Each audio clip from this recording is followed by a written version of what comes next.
press the bell icon on the YouTube app and never miss a सभी को जय हिंद दोस्तों, आप सभी का हार्दिक स्वागत है जय हिंद रिएक्शंस पे। आशा करता हूँ कि आप सभी लोग बहुत अच्छे होंगे। तो आज हम आपके लिए एक जबरदस्त और एक बहुत ही दमदार वीडियो लेकर आए जिसमें आप देखेंगे भारत की बेटी और सुप्रीम कोर्ट की दबंग वकील नाज़िया लाई खान जी का बहुत ही बेबाक और दमदार इंटरव्यू जो कि वो देंगी पाकिस्तान के यूट्यूबर रिबाहा इमरान को, जिसमें वो बात करेंगी अपने जीवन के बारे में। तो आपको बहुत कुछ जानने को मिलेगा, तो इसे अंत तक देखें और चैनल पे नहीं है तो चैनल को सब्सक्राइब कर दें ताकि हम आपके लिए लेटेस्ट दमदार और इम्पोर्टेंट वीडियोस लाते रहें। तो चलिए पहले ये वीडियो देखते हैं और अंत में इसके बारे में बात करेंगे। जय हिंद, जय Bharat. Hi viewers, this is me Ribaha Imran and you're watching my YouTube channel. Viewers, सबसे पहले चैनल को सब्सक्राइब करें, वीडियो को लाइक करें, शेयर करें और बेल आइकॉन ऑन करना मत भूलिएगा, क्योंकि आज हमें इंडिया से ज्वाइन किया है नाज़िया लाई खान ने, जो कि किसी तारीफ की मोहताज नहीं है। मैम, बहुत शुक्रिया कि आपने हमारे व्यूवर्स के लिए टाइम निकाला। आपका वक्त बहुत प्रीशियस है हमारे लिए, ठीक है। और मतलब जब मिल जाता है ना तो हमारी जो है ना वो बस कहते हैं ना किस्मत खुल जाना, वो हिसाब हो जाता है।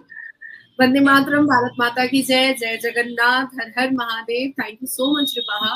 देखो रिबाहा, प्लेटफॉर्म कोई भी हो, मैं हमेशा कोशिश करती हूँ कि मैं पॉजिटिवली उस प्लेटफॉर्म पर जाऊँ, अपनी बातें रखूँ।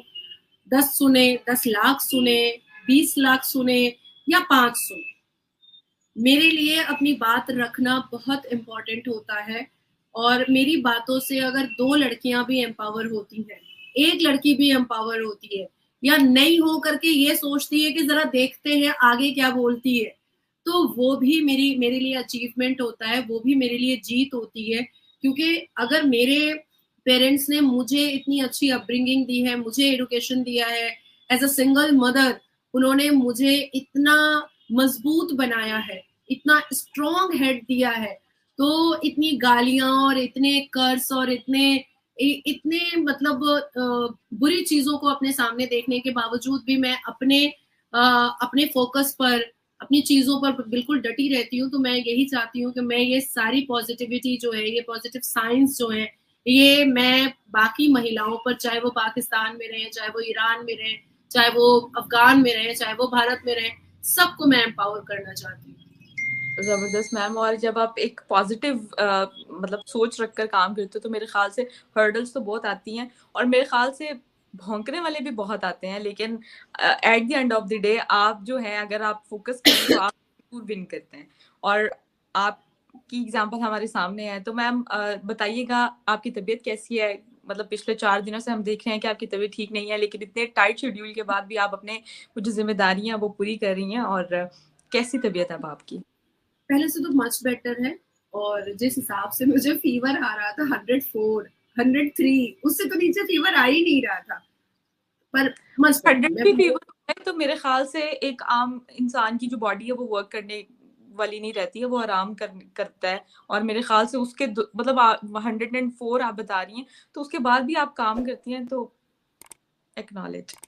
मतलब मुझे मैं एक्चुअली आदरणीय प्रधानमंत्री मोदी जी को मैं बहुत बहुत ज्यादा अपना आइडियल मानती हूँ, बहुत ज्यादा।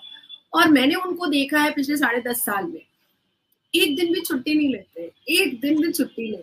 तो मुझे ऐसा फील होने लगा कि अरे भाई, जब एक व्यक्ति पूरे राष्ट्र का, पूरे भारत का चौकीदार बन करके अपनी जनता सेवा में लगा है, तो मैं क्यों नहीं कर सकती, मैं भी कर सकती हूँ। तो एट टाइम्स हिम्मत नहीं होती है। जैसे जब 103 फीवर में मैं आई थिंक शोएब के साथ ही बैठ करके मैं अर्ली मॉर्निंग रिकॉर्डिंग करवा रही थी, तो मेरे अंदर हिम्मत नहीं थी बात करने की।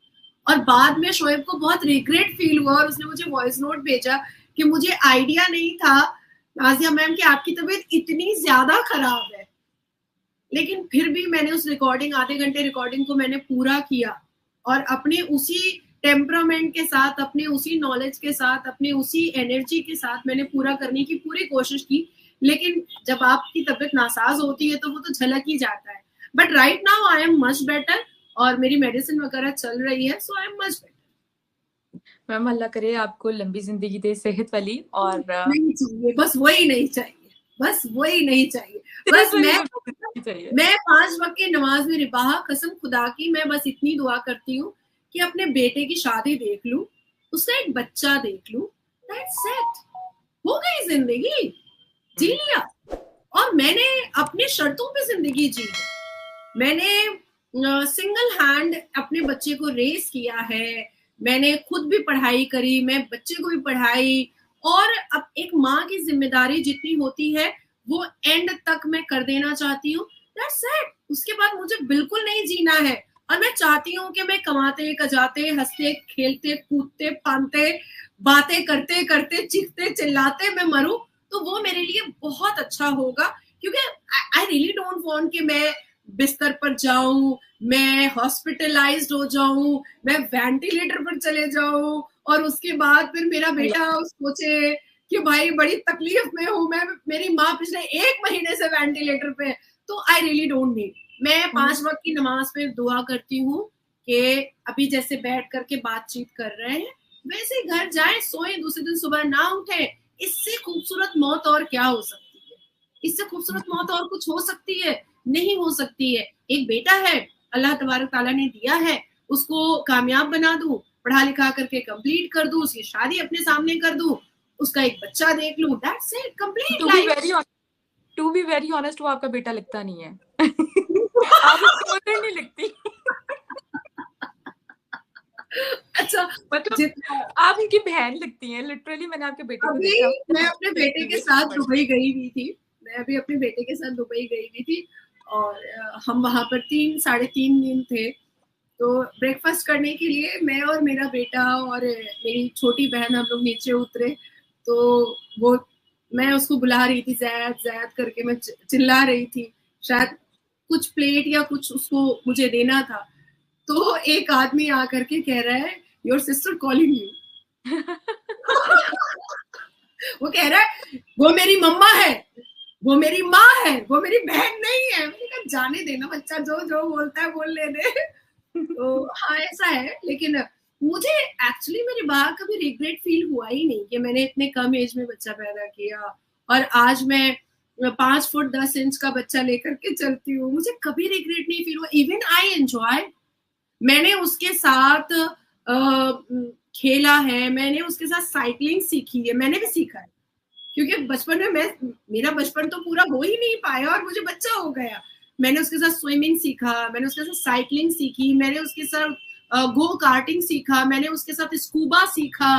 तो वो मेरे लिए एक टीचर बन करके आया, और जो चीजें मैं अपनी जिंदगी में एक्सप्लोर नहीं की थी वो सब मुझे मेरे बेटे ने करवाया। पहले स्टार्टिंग में मुझे लगता था तुम करो ना भाई, मुझे क्यों बोलते हो, मम्मा तुम्हें सीखना चाहिए। देन आई रियलाइज कि हाँ, सीखने की कोई उम्र थोड़ी ही होती है, सीख लेते हैं, क्या प्रॉब्लम है। तो इस बार तो मैंने उसके साथ मतलब ऐसे ऐसे एडवेंचर किए हैं जो वो भी कह रहा है मम्मा अब तुम कुछ ज्यादा स्ट्रांग हो चुकी हो, अब तो तुम मेरे से भी ज्यादा कूद फान करने लगी हो। तो मुझे बहुत अच्छा लगता है जब मेरे बेटे को मुझ में माँ और बाप और दोस्त तीनों मिल जाता है, तो मैं और बहन भी। तो मैं अपने आप में बहुत खुश होती हूँ, बहुत खुश होती हूँ कि उसको किसी चीज की कमी नहीं महसूस हो रही है। दोस्तों आशा करता हूँ कि वीडियो को आपने अंत तक देखा होगा और नाज़िया इलाही खान जी का दमदार और बेबाक इंटरव्यू आपको काफी पसंद आया होगा, और इस वीडियो में आपको बहुत कुछ जानने को मिला होगा, खासकर नाज़िया इलाही खान जी की पर्सनल जिंदगी के बारे में। तो आशा करता हूँ वीडियो आपको पसंद आई होगी। वीडियो अगर आपको अच्छी लगी है तो इसे लाइक और शेयर जरूर कर दें, और अपने विचार हमें कमेंट सेक्शन में लिखकर जरूर बताएं। और एक बार फिर चैनल पर नए हैं तो चैनल को सब्सक्राइब कर दें, ताकि हम आपके इंपॉर्टेंट, जबरदस्त और दमदार वीडियोस लाते रहें। जय हिंद, जय भारत।